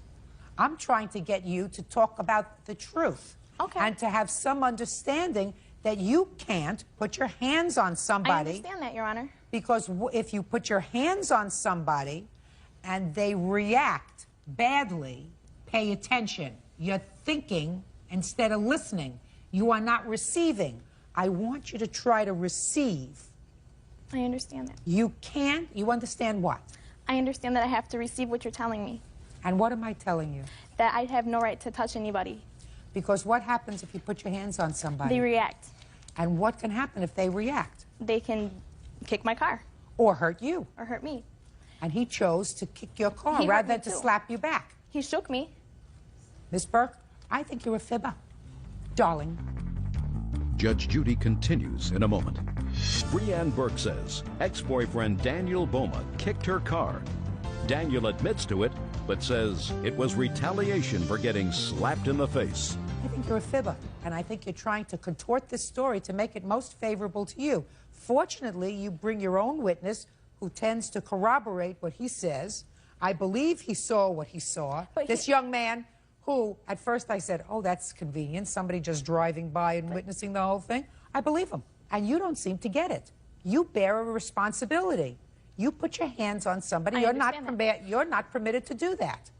And if they react badly, you still bear a certain responsibility. Right. Instead of slapping you in the face, he kicked your car. Which would you prefer? He could have slapped me in the face. You prefer that he hit you instead of your car? Yeah, that's going to cost so much money. And he has agreed to pay it, though. Even though he did kick it, He has agreed to pay it, then what are you doing here? I have it all on tape that he agreed to pay it, but he's not paying. Pay careful attention. Oh, you mean he's not paying? He said he was going to pay for it. He said he was, but he's not. How much is the cost of the dent? $900. I have the estimates right here. Would you like to see? How old is your car? It's a 95 Neon. Let me see it, please. Okay. I have pictures in the... I would like to see the dent that he put in your car. Thank you, Bert. You mean right in the back? Yep. Okay. Well, that looks like 2 dents. It was a big dent. Ma'am, can I say something? Sure. What happened was, when he kicked the car, there was initially 1 dent from his foot. Her boyfriend tried to pound it out with a hammer. No. Did anybody touch this car? It looks like somebody touched this car. I tried to push out the dent. And she's not certified mechanic. That she's worsening the damage. That was stupid. I didn't want to drive around with a big dent in my car. It was so ugly. And he doesn't have a job. He doesn't have any money. I don't see how he would have paid for it. That's why I'm taking him to court, because it needs to be fixed. He's not going to fix this for $900. Well, two things. A, you are partially responsible for it.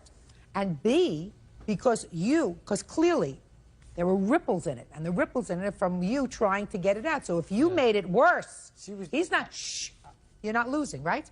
He's not going to pay for that. He's not going to pay for that. You've got to learn to do 2 things. You've got to learn to keep your temper, and you have to learn what your responsibility is. He had no right to kick your car. He acted out of temper because you hit him. Okay. You hit him.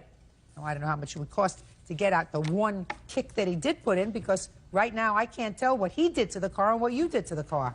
This is after you try to fix it, right? Right. Okay. Do you want to hear the recordings that he left me? Okay. I just told you. Hear the recordings. He said, I'll fix the car, right? He said, I'll fix the car. You tried to fix the car and made it worse. After he saw that, he told me that he was going to fix it. And he even tried to push it out. He's like, I'll push it out. We went over to his house. He said he was going to give me $100. And he even tried to push it out. He's like, let me try to push it out. I can help. Just a I can second. fix Was it. that before or after you did? After. Okay. At most, getting that 1 dent out of your car, if done properly at the beginning, would have cost you $600. At most, not $900, $600. Somebody takes a plunger and pulls it out of the car, and then it's finished. I believe you're half responsible for what happened to your car, because but for the fact that you hauled off and hit him, he would not have reacted. His temper would not have flared up. He's responsible for that, but so are you. I'm responsible too. You're right.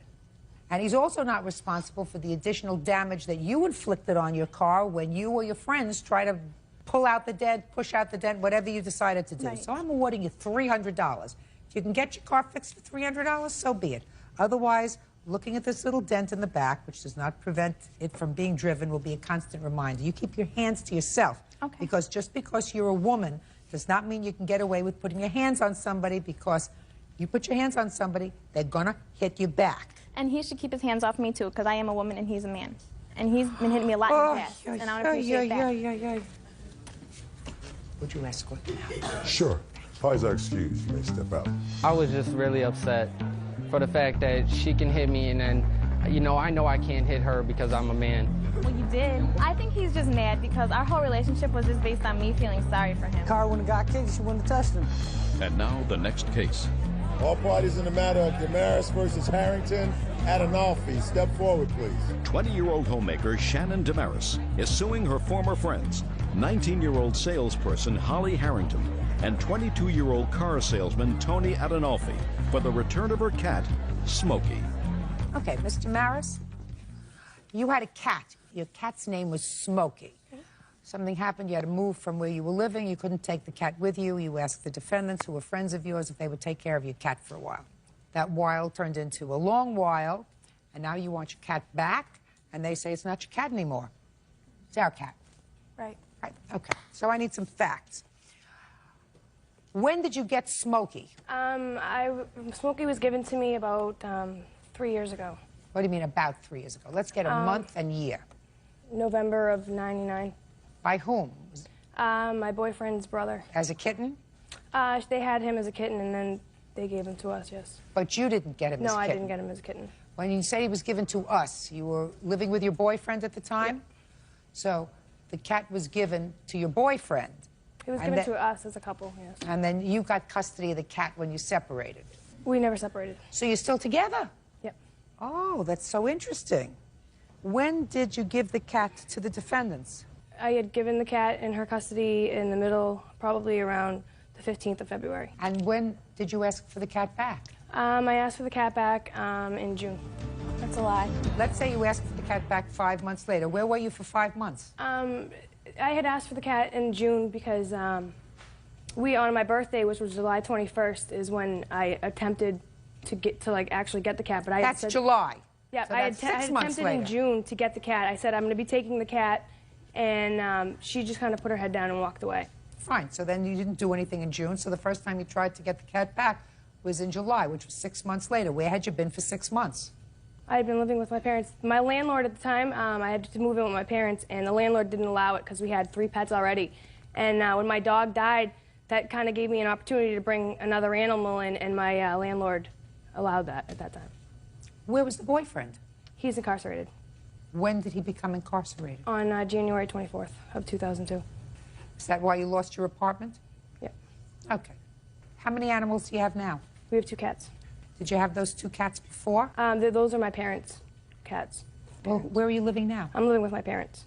And these 2 cats that are your parents' cats, have they ever lived with Smokey? No. They have not? No. Why would you want to take this cat back now? Because now we're talking about almost a year later. The reason it's a year is because they dragged it out, basically. I attempted to get. I told them in June that I. Listen to me. July is when you first. That's 6 months. We're not talking about bringing home a sweater or 4 new tires. According to the defendants, it was supposed to be a short-term arrangement for a month, and you were also supposed to give him some money to take care of the cat, which you never did. Is that right? That's correct. No money, no vet bills, no food, no anything else. But more importantly, you're treating this as if it was an inanimate object. I care very much about my cat. I don't care about you. I don't care about you. You have a cat. You disappear for 6 months. You're out of the picture for 6 months. That animal has bonded with a new family. And now you say a year later, I want my cat back. I attempted to get my cat back, and they dragged 6 months later. No, about 4 months later. No. There was no agreement of how long. The thing is, I couldn't take care of the cat at the time, and me and my friend came together, and she said, "I will help you out." Who are you? Can I say something? Who are you? I'm her witness. To what? To what happened about the agreement and everything. She wasn't even there, Your Honor. She wasn't there. She was there. No, she was not. Come on. When were you there? Your Honor, technically I wasn't there for the agreement, but... Sit down. Then I'm not interested in technically. If technically you weren't there, this is a court. This is technical. You're suing for $500. You're not getting the cat back. How much is the value of the cat to you? He's part of me is what he's the value of it. Part of you. When something is part of you, like a child, then you don't give it up for 6 months. I didn't give it up for 6 months. I attempted to get my cat, and they dragged it out. And I offered them money. You're not following, madam. What you did was tell me the cat came into their possession in February. You told her in June you were going to be coming for the cat, but you didn't go there until July. Yes, That's 6 months. I went there several times. And I visited with the cat and everything. Just a and second. she never mentioned Just wait a ever. second. Did you go to visit the cat every day? Not every day, about Did twice a week. About twice a week I'd hang out over there. That's a lie, Your Honor. Sure it is. Case is dismissed. That's all. Parties are excused. You may step. Yeah, this is case number 399 on the calendar in the matter of Acosta versus Navarro. Parties have been sworn in, Judge. You may be seated. Mr. Acosta, this is your wife? Yes, it is. From what I understand from your complaint, your wife has a child. Correct. You're the father of that child. Yes. You used to be her boyfriend? Boyfriend. How long have you been married? Going on 2 years. And you have another child? Yes, I do. A baby. According to you, Mr. Acosta, during an exchange of visitation between your wife and Mr. Navarro, could you sit down, please? Good. You were assaulted Yes. by him. Correct. And Mr. Navarro said that you were the aggressor. I gather that the exchange takes place at a police precinct. Correct. Why, Mr. Acosta? Well, he used to be able to pick her up at my house, but see, every time he picked up at my house, he'd always threaten me and everything like that. So initially the visitation provided that you pick up, it's your daughter? Yes. That you pick up your daughter at the house. What happened? Just from prior experiences before, me and him get into altered arguments. And Why should you get into an argument? A lot of times it was things that were passed from my Mrs. Acosta. We would have a dispute or something about my daughter, and then... When would you have these disputes? At the time when you would pick up the child or return her for visitation? Well, usually it'd be like before I got there on the phone, we would call and I'd had a little dispute, and then once we got there to exchange my daughter, it would always come up, and I'd, try to talk, or we would try to... What did you fight about? Pickup times, maybe being late, 10 minutes, not complete information about hospital appointments and stuff like that. When was this visitation that resulted in an assault, Mr. Acosta? October 16th. Why don't you tell me what happened? Well, we're driving, me and my wife were in the car, we're driving up to the police station. I was parked. When had Mr. Navarro had his visitation? Was this a Sunday or a Saturday? It was a Wednesday. When did you pick your daughter up? I picked her up that day from school, and I kept her for the evening and dropped her off at the Is police that what station. your visitation Yes. schedule provides? Yes. Wednesday after school? Yes. So you picked her up from school, and what time were you supposed to exchange her at the precinct? At 7 o'clock. And you were there at 7? Yes, I was there before. And were you there at 7? Yes, I was. Tell me what happened. Well, when I got into the police department, to the driveway, the defendant was sitting there with his hands folded up to his chest, just giving me bad looks. Me and my wife were looking at each other and go, something's wrong. And, so as soon as we parked, she told me, he's still looking at you. So I told my wife, just go in the police station, do the exchange, and let's go. You remained in your car? Yes, I remained in my car. And I see that your baby was in the car as Correct. well. How old is your baby? She's 17 months. Okay, go ahead. Okay, she went there to wait for him to come to the office. He still stayed outside, standing by his truck, giving me bad looks. Then, after 5 minutes later, he grabbed the daughter, went to the police station. I seen him and my wife arguing back and forth. He still had my stepdaughter in his hands. How did you see them arguing? The windows are see-through. You can see right through the windows. They're just arguing. Okay, after that, he came outside, like, fast-pacing to my car, cursing at me and saying F and this, get the F out of the car. I go, well, what's wrong? He's all, you hit my kid. I go, hit your kid? I go, I didn't even hit your kid. I go, why would I hit your kid? I treat your kid as she was mine. Where was your daughter at the time, sir, when you came out of the precinct? She was in my arms. Go ahead. Okay, while his daughter was in his arms, he was sitting there cursing at me through my window. My 17-month daughter was in the back. She was sleeping still. Okay, after he kept on cursing, he kept on going, more, get out of the car, this and that. I told you, if anybody ever laid a hand on my kid, I'm going to take him out. So I go, I don't know what you're talking about, just go on your other side. Then he started getting more violent. Then my 17-month-old daughter woke up, and she was crying. So I was looking back, and I told her it's okay, I go, relax, it's okay. And he still kept on cursing. While his daughter's still in his hand, he kept on still cursing. I go, a father shouldn't be cursing with his daughter's in his hand. That's not a good role model for his daughter. You didn't say that to him, sir. Mr. Acosta, you didn't say you're not a good role model. Come on, let me just hear what happened, sir. Okay, as soon as I got out of the car, because my 17-month-old daughter was crying in the back. So I went to go pick her up and go into the police station. As soon as I got out of the car, he swung my door open. He grabbed me by 2 hands. He threw me against my car 3 times. And by out of those 3 times, he damaged my car on the side. I do have pictures to show proof. Let me see it. There's estimates underneath the pictures also.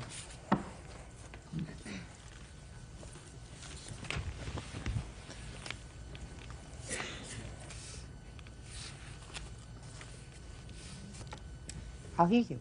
Okay, Your Honor. What he said, completely a lie.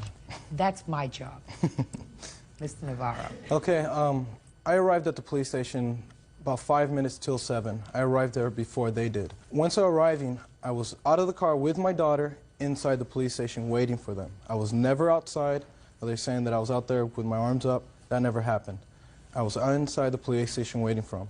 I waited there until Cheryl and her husband arrived there, parking pretty much in close to the doors where I can see them drive up, until she got out of the car and entered the police station. I never was outside. Fine, you weren't outside. What happened when you were inside the precinct, sir? Once I was inside, I spoke to Miss Acosta. What did she say to you and what did you say to her? What I told her was, In the prior visitation before, Brianna had told me that Mr. Acosta had hit her, and that she was playing with her younger sister, and that somehow she ended up crying, and that Stephen came in and got mad at her and hit her. So what I did was, when Miss Acosta came in, I told her what had happened. I told her, Brianna's telling me that Stephen hit her. Were you aware of it? What happened? And she's like, Brianna, is that true? And Brianna said yes, to her mother, standing Was there. this on this date? Was this on the 16th of October? No, it was the 12th is when I told her. So that's when I had told her the first time. The second time when I was waiting there and I had came in, I had told her again, Brianna's telling me the same thing. What did you tell her? I told her, on the way to the police station, Brianna had told me I don't want to go. And I said, why not? Stephen's still hitting me. So then I said, what do you want me to do, Brianna? Do you want me to tell your mother? Tell me, what do you want me to do? I go, if I'm going to say this, 4 years old. So you're saying to this 4-year-old, tell me what you want me to do, Brianna. Well, do you want me to tell your mother? That's what you're saying to her? Mr. Navarro, you think I'm crazy? No. That's not the kind of conversation you have with a 4-year-old, sir. Judge Judy continues in a moment. Stephen Acosta says the father of his wife's daughter, Ariel Navarro, assaulted him during a custody exchange at a police station. Ariel says Stephen was the aggressor. Go ahead. So once we were in there in the police station on the 16th, I told Miss Acosta, Brianna's telling me that Stephen's hitting her again. What I want you to do is talk to Stephen about this, tell him what's going on. And she blew up. She said, why are you always starting to start trouble? I said, look, I'm not starting trouble. I just want to resolve this. This is my daughter. It's very important for me what's going on in her life. And I think this needs to be talked about. So right away, she blew up and says, you know, why the hell are you starting problems? And I said, look, tell him to come inside the lobby so we can talk to all three of us right here in front of the lobby so we can, you know, resolve it. And where was Brianna going to sit when you were having this conversation? I wanted Brianna there because I wanted Brianna to listen to what's happening. Where did you get your psychiatric degree? Mr. Navarro, where did you get your degree? You wanted the four of you to sit and have a discussion inside the police precinct. I just wanted to question Stephen in front of Brianna to see what reaction she would have. That's not your job! Okay. So she blew up at you? Yes. Go ahead. As soon as she blew up, I said, if you're not going to tell him anything, I'm going to tell him. So with Brianna still in my arms, I exited the police station because showing that I was not going out there to be aggressive or telling any type of situation that might get into an argument. Mr. Navarro, you know how long I sat in the family court? How old are you? 25. That many years. I'm going to tell you what happened. Okay. You went into the precinct and you were furious. You were furious because when you spoke to Mrs. Acosta, the mother of your child, she was unimpressed by your complaints. And she probably said to you, Brianna says things about you and says things about, this is Stephanie? Yeah, I read the papers. So you have a 4-year-old who's probably playing both sides. And you weren't getting anywhere with Brianna's mother. No. And you were furious, so you didn't make the exchange, because if you wanted to do the calm thing, what you do was say to her, I want to go out and talk to Stephen privately myself. If you weren't angry, if you hadn't lost it. So here's Brianna, you take Brianna, because I don't want Brianna involved in the situation when I talk to Stephen. That's what you do if you're calm. But you weren't calm. Your Honor, you were furious. So you took your daughter, because you did not make the exchange. Your visitation was over, 7 o'clock. You did not make the exchange in the precinct. You went outside. You confronted him with the child in your hands. There's no question in my mind that you caused this damage to the car. No question. Now, you want to tell me how that happened with your 4-year-old? As soon as I stepped outside and I said, Stephen, I need to speak with you, which I did very calmly, went like that, he swung the door open. When he flung it open, I had to turn to my side because that's how hard he opened the door, that it braced my side. As soon as I saw him getting out of the car and like that in a rage that he was, I set my daughter down and I told his mother, grab the baby, and she said no. And at the same time, when I put her down, I came back up.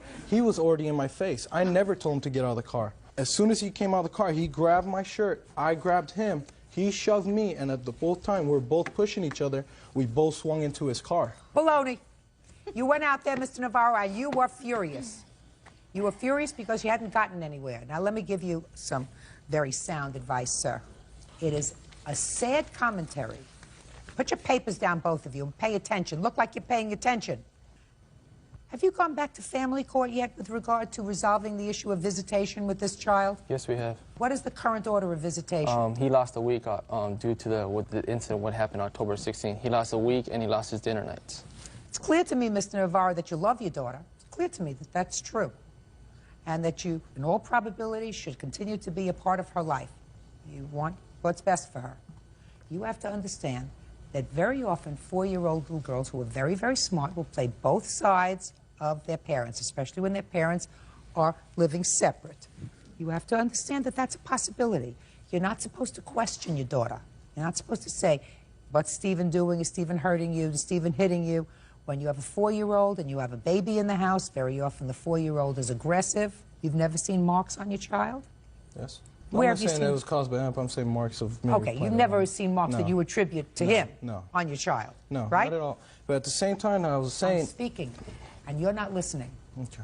You keep whatever disputes that you have with Mr. Acosta between adults, and you don't involve your 4-year-old. That's it. There is no question about that. That's a given. That's something any moron can understand, Mr. Navarro. You don't, the three of you, get together and you decide to have your 4-year-old sit there at a conversation where you're going to discuss with her mother and her stepfather whether or not she's being hit at home by a stepfather or your wife. You have children? Yes. Other than Brianna? Yes. How many? We have a 2-year-old together, and then I have 2 stepsons. Okay. And anybody ever go like this to one of the children? You? Her? Yes. Ever hit them on the behind? Yes. What about Stephanie? Did you ever see Stephanie raise her hand to one of the children? Not Brianna. Did you ever see Stephanie raise her hand to one of the children? Yes. Why, you think she's only going to reserve that for her children and yours? Yes. You think that that's true? Yes. Baloney. So let's get it together. But you don't put your child in harm's way. You lost your temper, Mr. Navarro, and you caused damage to his car. And I don't think you hurt him. You weren't treated for any injuries, were you? Yes, I was, ma'am. Where? My neck. Let me see. Was Mr. Navarro arrested? Yes, he was. What was the result of the case? I pressed a charge against him, and he pressed a charge against me, too. What did he press charges against Because you for? when I was talking to the sheriff, when he came outside, he's like, what do you want to do? I go, I would like to press charges. He goes, Mr. Acosta, you know, he will have a right, too, to press charges against you. He can turn the story around. I go, I think I'll take my chances on doing that. Because he thinks every time... So what happened? So we both got arrested. Well, what happened with the case? They got dismissed. Both of them? Yes. Okay. What do you do for a living, Mr. Navarro? I'm a plumber. And you? Computer technician. So $656 was the cheapest estimate that you had for fixing the car? Yes. How many times has there been an exchange of visitation since October 16th? You lost a week, sir, and what else? I didn't lose a week. I gained a whole side weekend. And my visitations were 3 times a month, weekends, 1st, 3rd, and 4th, and then Wednesday evening dinner. The new order is I get her every other weekend, and I get her Thursday through Sunday. I have a longer period with her. Every other weekend? Every other weekend. Prior, we've had, I say, maybe 8 drop-offs since. And how have they gone? They've been fine. But I also wanted to say, from prior to that, there's also a restraining order there, prior from my wife fining him for in the past of showing his anger and his violence towards us. A restraining of saying over the phone, terrorist threats over the phone. I was trying to get a hold of me, and that was filed in March, I believe. And it's good to 2005 for his actions. Your wife is the complainant. Yeah, but it covers also for me. But your wife was the complainant. Yes. I'm curious. Step up, please, Mr. Navarro. What were the allegations in your request for a protective order against Mr. Acosta? It was to refrain him from calling my house, making verbal threats against me and my family. Was there a trial with regard to that? Yes, there was. Did you testify? Yes, I did. Did he testify? Yes, he did. After that trial, were you granted the protective order? Yes. For 12 months? It was more than 12 months. It was granted to 2005. Is that correct, sir? Yes, it is. Okay. Why were you calling the house? That was one of her false allegations that she pressed against me. Ever since I got with my wife, they've been writing reports about me, filing reports against me at the Foothill Police Station, at the Azusa Police Station. She finally got her letter together, and she went to the court office and filed a restraining order against me, saying I threatened her house, which never happened. She lied against the whole thing, And when we went to the court, the judge told me, he goes, she took you to court. You didn't take her to court, so I'm going to grant her restraining order. He told me if I want to get a restraining order, I can take her to court too. You're responsible for his car, Mr. Navarro. His car is $656. What were your out-of-pocket expenses, sir, for your medical care? None. I'm on Medi-Cal, man. So it was all covered? It was all covered. Mr. Navarro, you got to learn to keep your temper. Especially you have to learn to keep your temper in front of your child. Do you understand that? I understand, Judge. You lost your temper. You lost it. If you hadn't lost it, then you would never have placed your child in harm's way. I didn't go out there to be Yes, in you harm's did. way. You placed your child in harm's way because if you wanted to protect your child, then what you do is you give the child to her mother in the precinct, and then if you're completely composed, then you want to go outside and discuss, as you indicated, you wanted to just discuss it calmly, you can go over to Stephen and discuss it calmly. However, based on what you told me, Mr. Navarro, your wife was frightened enough of this man to have previously gotten a protective order against him because you say he called on the telephone and threatened bodily harm to your family. Then, under those circumstances, you take your daughter out of the precinct where you were supposed to have dropped her off with her mother. You were so angry that you couldn't control yourself that you went up to the car with your daughter in your hands and confronted this man who you thought was so dangerous that your wife needed a protective order. So if you're telling me that you were behaving in a rational way, the way that a father would behave if they were trying to protect their child, I'm telling you that you did not. You lost your cool, Mr. Navarro. And you're still insisting to me that you didn't? You did. Judgment for the plaintiff in the amount of $1,500. That covers not only your car, sir, but almost $1,000 for being assaulted. That's all. Parties are excused. You may step out. Wait here, please.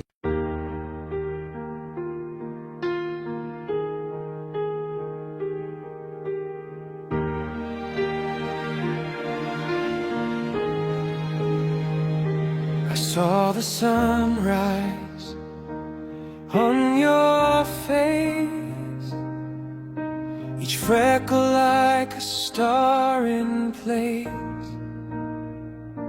The wind did whisper through your hair. I stood there frozen, unaware.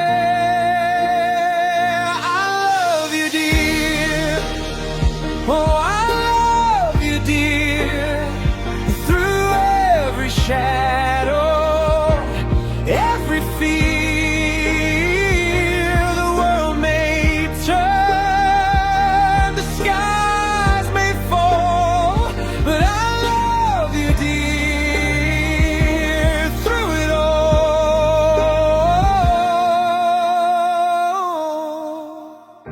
Your laugh's a spark that lights the dark. It echoes deep, ignites my